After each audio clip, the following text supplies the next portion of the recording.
1994 में ये अधिकार दिया गया है कि हम इस प्रकार की कार्रवाई को अंजाम दे सकते हैं। हम जानते हैं कि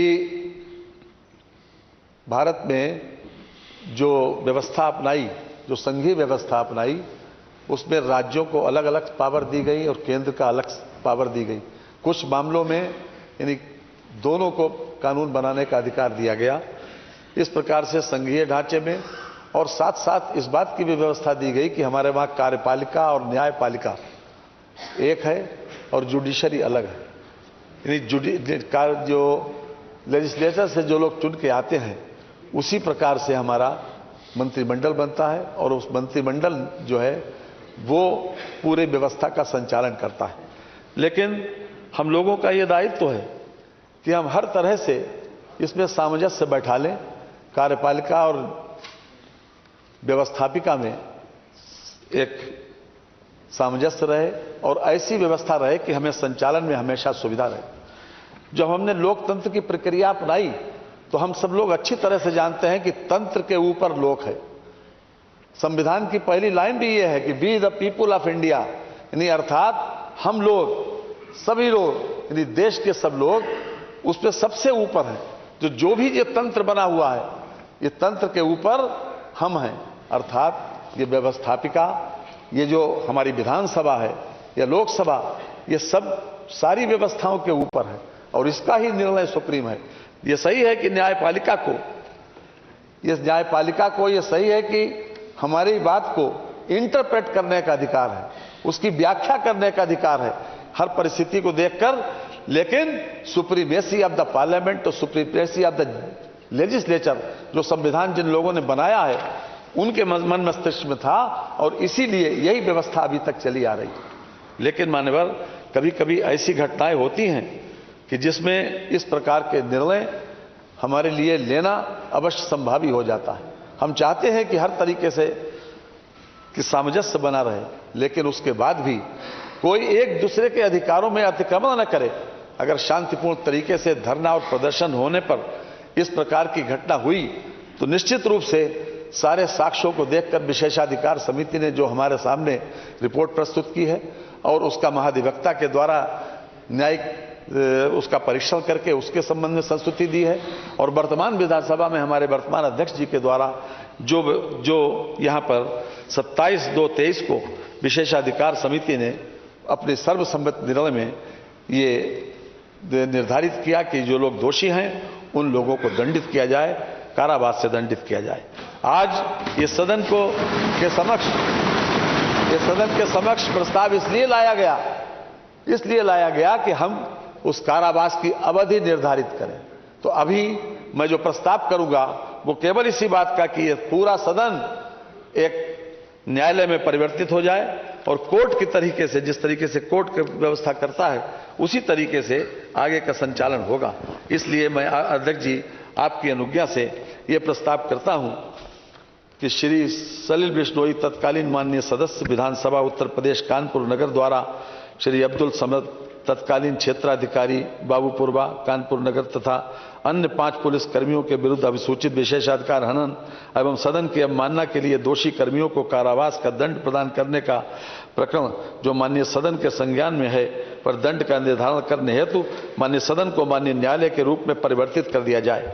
यह मैं आपके उससे प्रस्ताव करता हूं। एक बात मैं आपके समक्ष और मान्यवर कर दूं, इस पे प्रश्न कर लें, फिर आप रख लीजिए।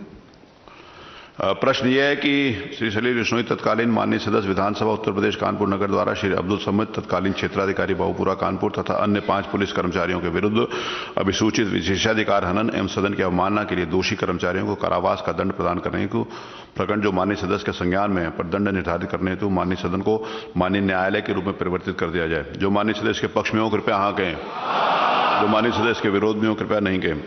सर्वसम्मति से प्रस्ताव स्वीकृत हुआ। माननीय संसदीय कार्य मंत्री कुछ कह रहे थे आप? जी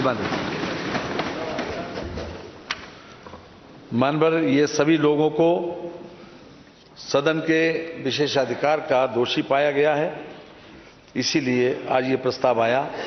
ये दूसरा प्रस्ताव मेरा है कि श्री सलिल बिश्नोई तत्कालीन माननीय सदस्य विधानसभा उत्तर प्रदेश कानपुर नगर द्वारा श्री अब्दुल समद तत्कालीन क्षेत्राधिकारी बाबूपुरवा कानपुर नगर तथा अन्य 5 पुलिस कर्मियों के विरुद्ध अभिसूचित विशेषाधिकार हनन एवं सदन की अवमानना के लिए दोषी कर्मियों श्री अब्दुल समद तत्कालीन क्षेत्राधिकारी बाबूपुरवा कानपुर नगर, श्री ऋषिकांत शुक्ला तत्कालीन थाना अध्यक्ष किदवई नगर कानपुर नगर, श्री त्रिलोकी सिंह तत्कालीन उप निरीक्षक थाना कोतवाली कानपुर नगर, श्री छोटे सिंह यादव तत्कालीन कांस्टेबल थाना किदवई नगर कानपुर नगर, श्री विनोद मिश्रा तत्कालीन कांस्टेबल थाना काकादेव कानपुर नगर, श्री मेहरबान सिंह यादव तत्कालीन कांस्टेबल थाना काकादेव कानपुर नगर को कारावास का दंड प्रदान करने पर विचार किया जाए। प्रश्न यह है कि श्री सलील बिश्नोई तत्कालीन माननीय सदस्य विधानसभा उत्तर प्रदेश कानपुर नगर द्वारा श्री अब्दुल समीद तत्कालीन क्षेत्राधिकारी बाबूपुरवा कानपुर तथा अन्य 5 पुलिस कर्मचारियों के विरुद्ध अभिसूचित विशेषाधिकार हनन एवं सदन की अवमानना के लिए दोषी कर्मियों श्री अब्दुल समीद तत्कालीन क्षेत्राधिकारी बाबूपुरवा कानपुर, श्री ऋषिकांत शुक्ला तत्कालीन थानाध्यक्ष किदवई नगर कानपुर, श्री त्रिलोकी सिंह तत्कालीन उप निरीक्षक थाना कोतवाली कानपुर, श्री छोटे सिंह यादव तत्कालीन कांस्टेबल थाना किदवई नगर कानपुर, श्री विनोद मिश्र तत्कालीन कांस्टेबल थाना काकादेव कानपुर, श्री मेहरबान सिंह यादव तत्कालीन कांस्टेबल थाना काकादेव कानपुर को कारावास का दंड प्रदान करने पर विचार किया जाए। जो माननीय सदस्य के पक्ष में हो कृपया हाँ कहें, जो माननीय सदस्य के विरोध में हो कृपया नहीं कहें। सर्वसम्मति से प्रस्ताव स्वीकृत हुआ। माननीय आप कुछ कहेंगे कि मैं बाकी लोगों नेताओं को बुलाऊं? जैसे माननीय संसदीय मंत्री जी। माननीय अध्यक्ष जी, जो आज जो प्रस्ताव आया है मान्यवर, जैसा कि आप अवगत हैं कि विशेषाधिकार समिति में भी, तत्कालीन विशेषाधिकार समिति में भी और उसके बाद भी जो परिस्थिति बनी थी उसी के आधार के ऊपर इन लोगों को कारावास का दंड प्रदान करने पर यह स्थिति आई है। हम जरूर चाहेंगे कि हमारे बाकी अन्य दल के नेता अगर अपना विचार रखना चाहें तो। माननीय नेता समाजवादी पार्टी श्री अखिलेश यादव जी अनुपस्थित हैं। समाजवादी पार्टी की तरफ से और कोई बोलना चाहता है तो बोल सकता है, नहीं बोलना चाहते। माननीय नेता अपना दल श्री सोनेलाल। माननीय अध्यक्ष जी, आज हम सब लोग यहाँ पर इस विधानसभा के पूर्व सदस्य आदरणीय सलील बिश्नोई जी के विशेषाधिकार पर हम लोग विचार करने के लिए इकट्ठा हुए हैं। मेरा इस प्रकरण पर सिर्फ इतना कहना है कि मैं अपनी पार्टी की ओर से आपको निर्णय लेने के लिए पूर्णतया अधिकृत कर रहा हूं।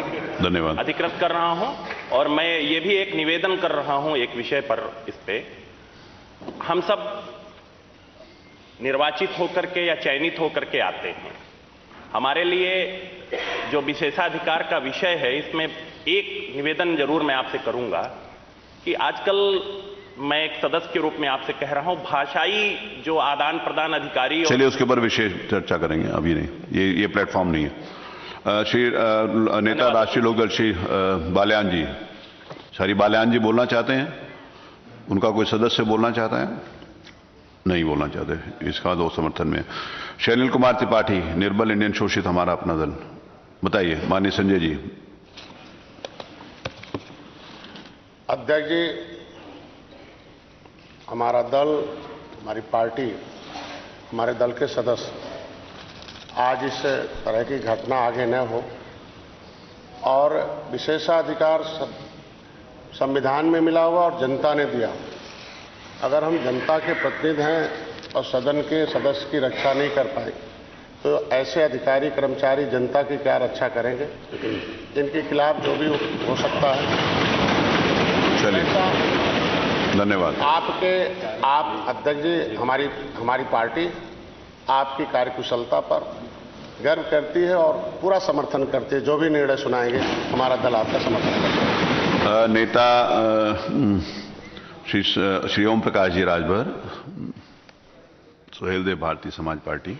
माननीय अध्यक्ष जी, हमारी पार्टी, हमारे सभी विधायक, हम लोग ये निर्णय आपके ऊपर छोड़ते हैं। जो भी निर्णय आप देंगे हम लोग सर्वमान्य हैं।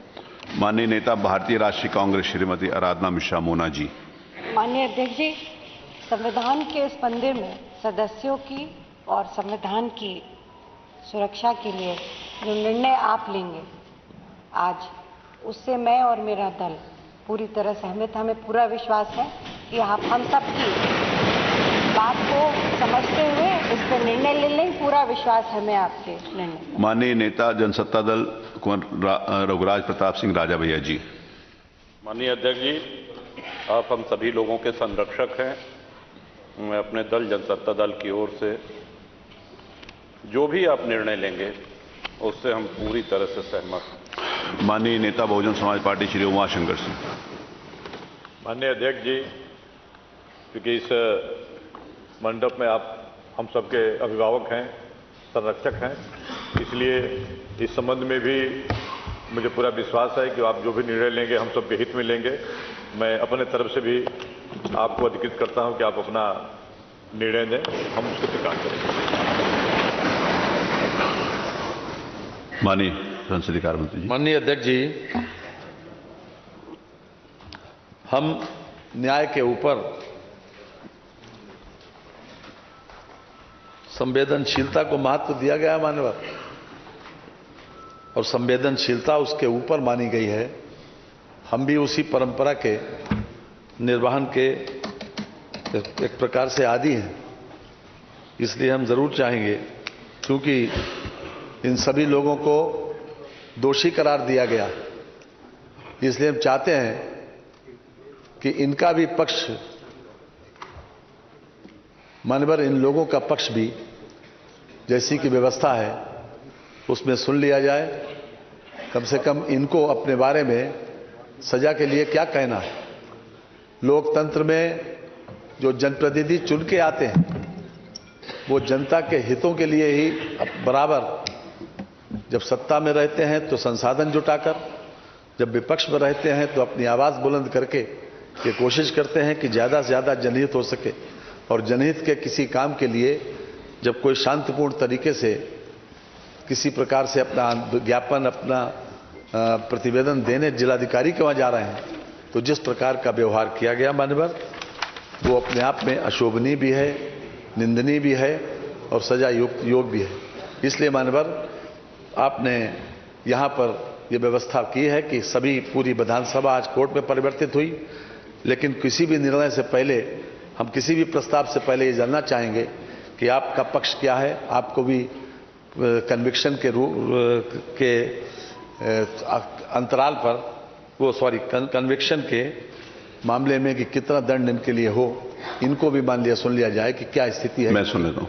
आप यहां पर उपस्थित श्री अब्दुल समित, श्री ऋषिकांत शुक्ला, श्री त्रिलोकी सिंह, श्री छोटे सिंह यादव, श्री विनोद मिश्रा, श्री मेहरबान सिंह यादव, मैं आपको एक एक करके इस बात के लिए प्रिविलेज देता हूं कि आप अपनी बात कुछ कहना चाहते हैं तो कहिए। श्री अब्दुल समित।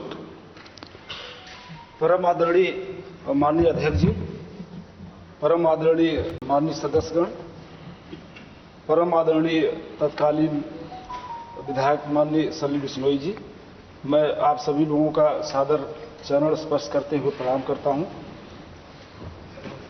राजकीय दायित्वों के निर्वहन में जो भी त्रुटियां हुई हो, जाने अनजाने में जो गलती हुई हो, मैं माननीय अध्यक्ष जी से, माननीय सदन सदस्यगण से, माननीय बिश्नोई साहब से हाथ जोड़कर माफी मांगता हूं कि जो भी गलती हुई हो जाने अनजाने में, उसके लिए हमें क्षमा कर दें।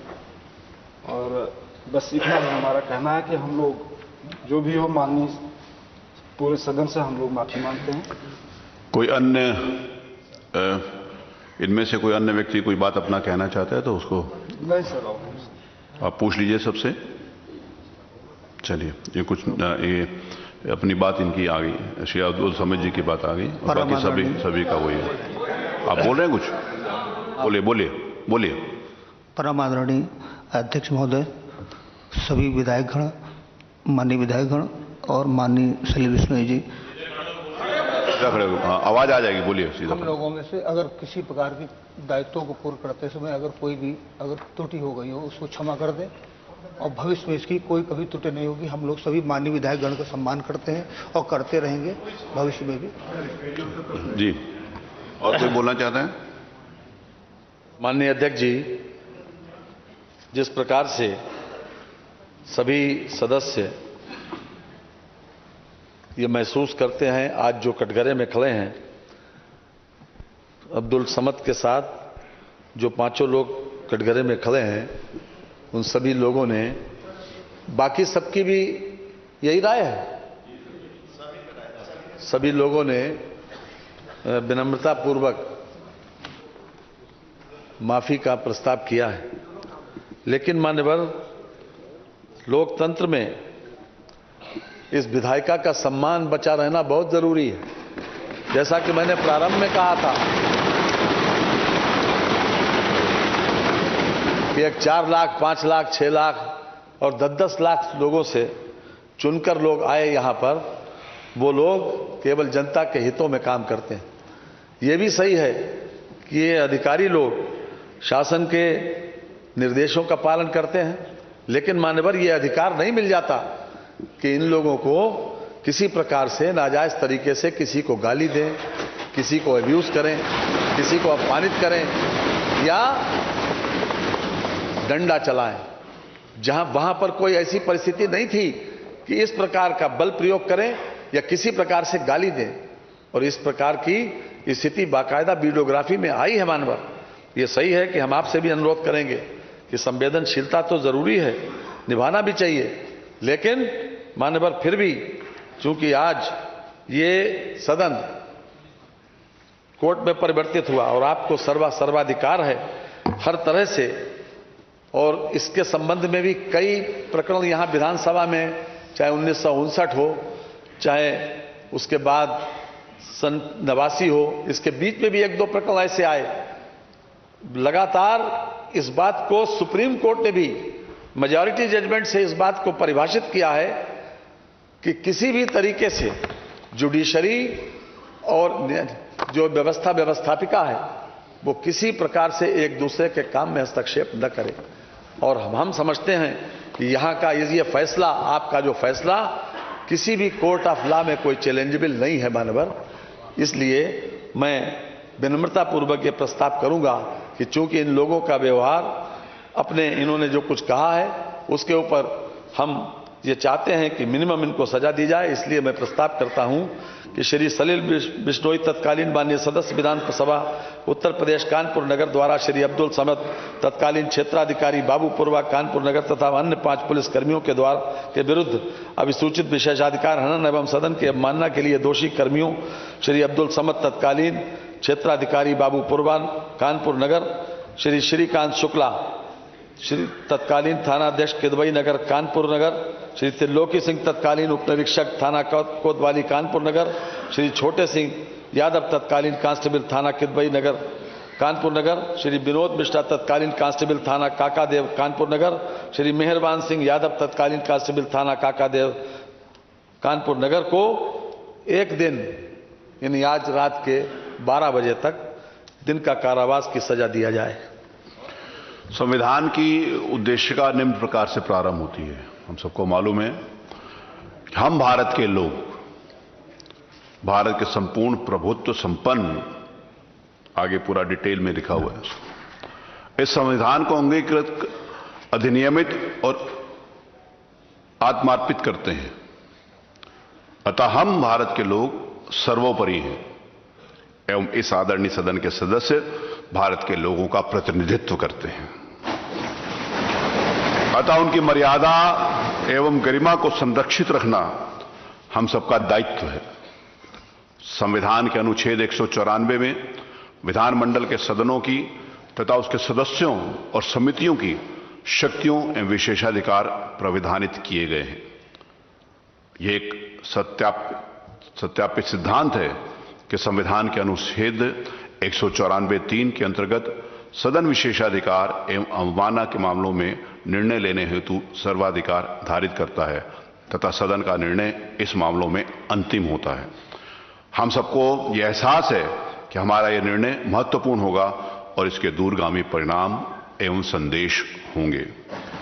संविधान में न्यायपालिका, कार्यपालिका एवं विधायिका की शक्तियों को पृथक पृथक रूप से परिभाषित किया गया है।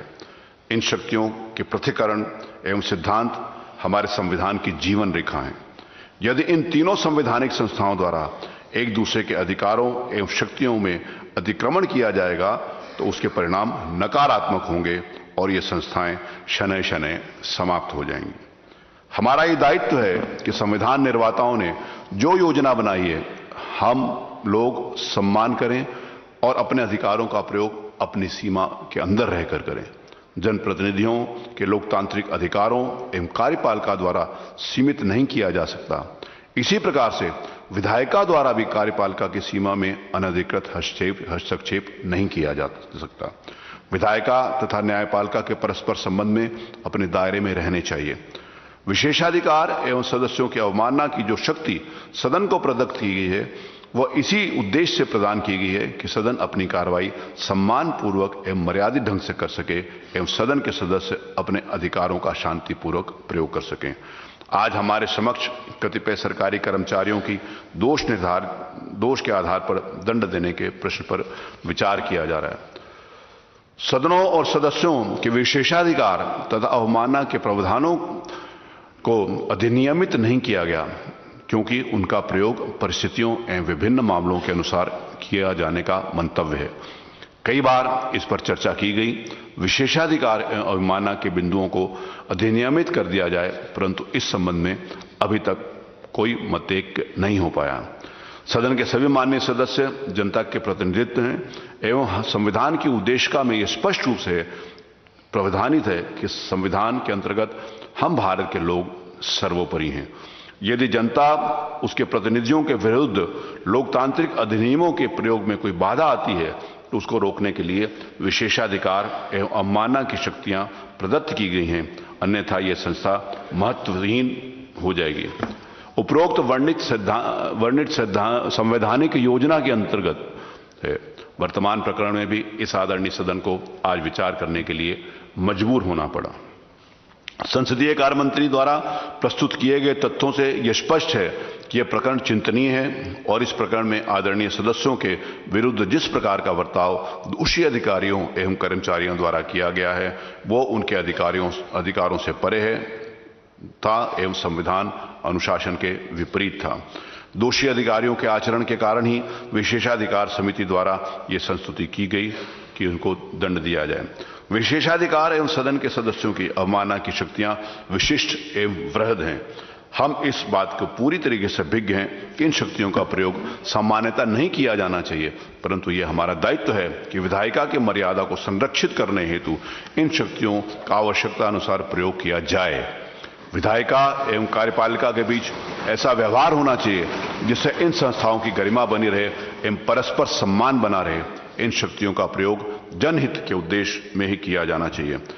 इस सदन के एक आदरणीय सदस्य के साथ जो आचरण उनके शांतिपूर्वक प्रतिवाद के सापेक्ष किया गया वो निंदनीय है एवं इस संबंध में निश्चित रूप से एक संदेश जाना चाहिए कि विधायिका एवं उनके सदस्यों को लोकतांत्रिक अधिकारों के प्रयोग में इस प्रकार का आचरण न किया जाए, अन्यथा ये संस्थाएं समाप्त हो जाएंगी और संसदीय लोकतंत्र भी खतरे में रहेगा।